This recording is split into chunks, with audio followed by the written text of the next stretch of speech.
Hello everyone, आप सभी का हमारे चैनल में हार्दिक स्वागत है। सो दोस्तों, पहले मैंने जो वीडियो बनाई थी उसमें मैंने आपको जो हिंदी के टॉप मोस्ट क्वेश्चंस हैं उनका प्रैक्टिस सेट नंबर 1 बताया था। तो अभी दोस्तों ये जो हमारी वीडियो है वो हमारी रहेगी प्रैक्टिस सेट 2 से रिलेटेड। तो यहाँ पे देखिए दोस्तों, ये जो हमारा प्रैक्टिस सेट 1 और 2 है ये हमारे हिंदी के जो बेसिक क्वेश्चंस हैं उनके ऊपर है।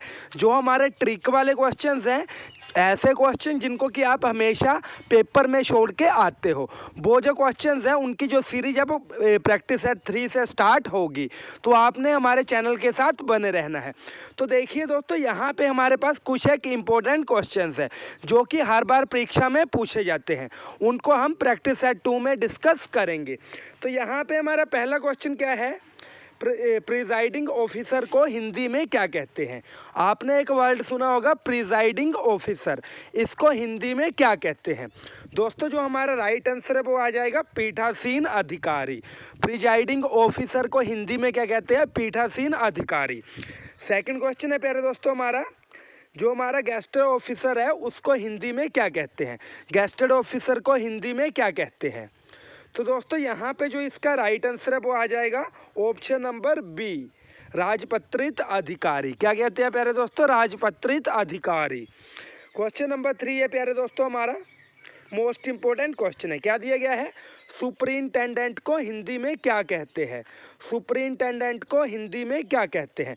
दोस्तों मैक्सिमम कैंडिडेट्स को इसका जो आंसर है वो पता होगा, लेकिन फिर भी ये जो हमारा क्वेश्चन है ये टॉप मोस्ट क्वेश्चन में से एक है। तो यहाँ पे इसका राइट आंसर क्या आएगा प्यारे दोस्तों, अधीक्षक। क्या आएगा प्यारे दोस्तों, अधीक्षक। ठीक है दोस्तों, अभी यहाँ पे देखेंगे दोस्तों हमारे पास हिंदी के कुछ एक बेसिक क्वेश्चंस हैं जो कि हर बार परीक्षा में पूछे जाते हैं।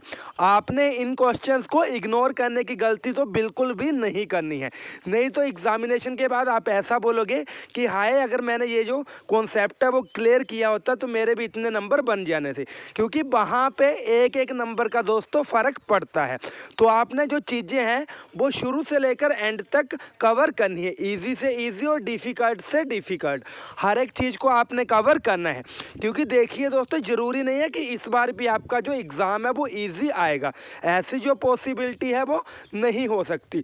आपने हमेशा ये मान के चलना है कि जो हमारा एग्ज़ाम है वो डिफ़िकल्ट आएगा, तभी अगर एग्ज़ाम का जो लेवल है वो थोड़ा कम भी रखा होगा आप उसको आसानी से क्रैक कर सकते हो। क्वेश्चन नंबर 4 है प्यारे दोस्तों हमारा, उत्पत्ति के आधार पर शब्द के कितने भेद हैं। उत्पत्ति के आधार पर शब्द के कितने भेद हैं। यहाँ पे प्यारे दोस्तों हमारा जो राइट आंसर है वो आएगा ऑप्शन नंबर 3 5। ये जो भेद है कौन कौन से है प्यारे दोस्तों, जैसे हमने पढ़ा था तत्सम, तद्भव, देशज, विदेशज और संकर शब्द। ठीक है दोस्तों, कितने भेद है उत्पत्ति के आधार पर शब्द के, यहाँ पे आंसर आएगा 5। आगे प्यारे दोस्तों क्वेश्चन नंबर 5, अर्थ के आधार पर शब्द के कितने भेद हैं। देखिए दोस्तों यहाँ पे जो शब्द के अलग अलग भेद हैं उनके बारे में बताया जा रहा है, और ये जो क्वेश्चंस है वो पक्का HPSSC अपने एग्ज़ाम में पूछता है। तो यहाँ पे अर्थ के आधार पर शब्द के कितने भेद हैं, यहाँ पे दोस्तों आंसर आएगा ऑप्शन नंबर 3। क्या आंसर है 2। कौन कौन से भेद है, सार्थक और निरर्थक।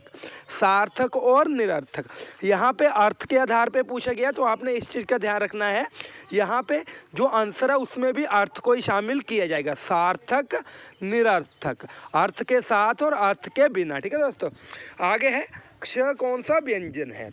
ये जो हमारा वर्ण है क्ष, ये कौन सा व्यंजन है। अभी देखिए दोस्तों, इस क्वेश्चन से हम एक कॉन्सेप्ट क्लियर करेंगे। जो जो हमारे व्यंजन है इसके अलग अलग टाइप्स है। सबसे पहले है प्यारे दोस्तों हमारा स्पर्श व्यंजन।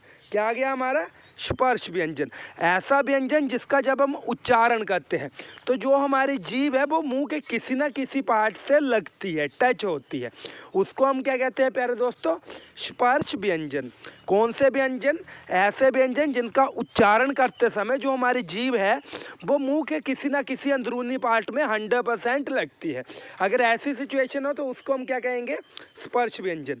आगे हमारा संयुक्त व्यंजन। संयुक्त व्यंजन ऐसे व्यंजन जो कि दो दो व्यंजनों को बना के बने होते हैं। तो इसका जो राइट आंसर है वो आएगा श। कौन सा जो हमारा व्यंजन है? संयुक्त व्यंजन, क्योंकि ये दो व्यंजनों को मिला के बना हुआ है। आगे हमारा अंतस्थ व्यंजन।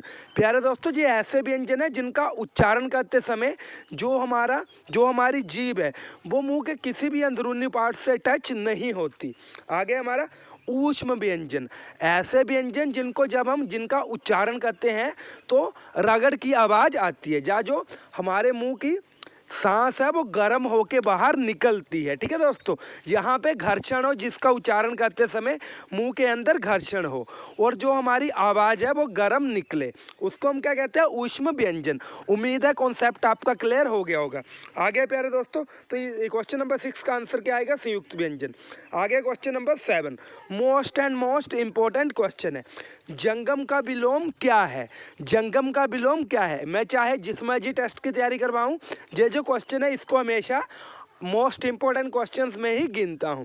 तो दोस्तों यहाँ पे जो जंगम का विलोम है वो क्या आ गया? स्थावर। जंगम जो कि जगह जगह घूमता हो। आपके घर में भी जंगम आते होंगे जो कि एक जगह पे स्थिर नहीं रहते। तो जो स्थावर ऐसे होते हैं जो कि एक ही जगह पे स्थिर रहते हैं, जो कि बाहर नहीं जाते। तो जंगम का विलोम क्या आ गया? उल्टा क्या आ गया हमारा? स्थावर। क्वेश्चन नंबर 8 है, रचना के आधार पर शब्द के कितने भेद हैं? हाँ जी, यहाँ पे भी आ गया हमारा शब्द के भेद। तो यहाँ पे मैं आपको बता दूं, जो हमारी रचना है और जो हमारे व्युत्पत्ति है, पहले हमने पढ़ा था उत्पत्ति के आधार पर शब्द के 5 भेद है, लेकिन यहाँ पे कंफ्यूजन ये है, हमारे पास या रचना लिखा होगा या व्युत्पत्ति लिखा होगा। तो आपने इस चीज़ का ध्यान रखना है, उत्पत्ति और व्युत्पत्ति अलग अलग चीज़ें हैं। उत्पत्ति के आधार पर 5 भेद है और जो हमारी व्युत्पत्ति है या रचना है उसके आधार पर प्यारे दोस्तों कितने भेद हैं? 3 भेद। कौन कौन से? यौगिक, योग रूढ़ी और रूढ़ी शब्द। ठीक है दोस्तों, तो ये जो हमारे शब्द हैं वो रचना के आधार पर शब्द के 3 भेद है। आगे प्यारे दोस्तों, म का उच्चारण स्थान क्या है? हाँ जी, सबसे पहले आपने बोल के देखना है म। तो यहाँ पे जो हमारे होंठ है वो आपस में क्या हो रहे हैं प्यारे दोस्तों? मिल रहे हैं। कहने का मीनिंग क्या है? जो हमारा उच्चारण स्थान है वो क्या आ गया? होंठ। ठीक है प्यारे दोस्तों, आगे है एक और हमारा मोस्ट इंपॉर्टेंट क्वेश्चन क्या है प्यारे दोस्तों? समुद्र में लगी आग को क्या कहते हैं? ऐसी आग जो कि समुद्र में लगी हो उसको क्या कहते हैं? दोस्तों इसका जो राइट आंसर है वो आएगा ऑप्शन नंबर सी, बड़बानल। तो दोस्तों आपने कमेंट बॉक्स में ज़रूर बताना है कि आपके जो कॉन्सेप्ट है क्या वो क्लियर हुए हैं या नहीं हुए हैं, और आगे के लिए जो आपको क्वेश्चंस लाने हैं वो मैं कौन से क्वेश्चंस लेके आऊँ। ठीक है दोस्तों, क्योंकि अगर आपकी चॉइस की चीज़ें होंगी तो आपको भी मज़ा आएगा, मुझे भी मज़ा आएगा। तो आपने इन चीज़ों का ध्यान रखना है। दोस्तों वीडियो अच्छी लगी हो तो वीडियो को लाइक करें, हमारे चैनल को सब्सक्राइब करें और वीडियो को अपने फ्रेंड्स के साथ ज़्यादा से ज़्यादा शेयर करें। दोस्तों थैंक यू। जय हिंद, जय भारत, जय हिमाचल।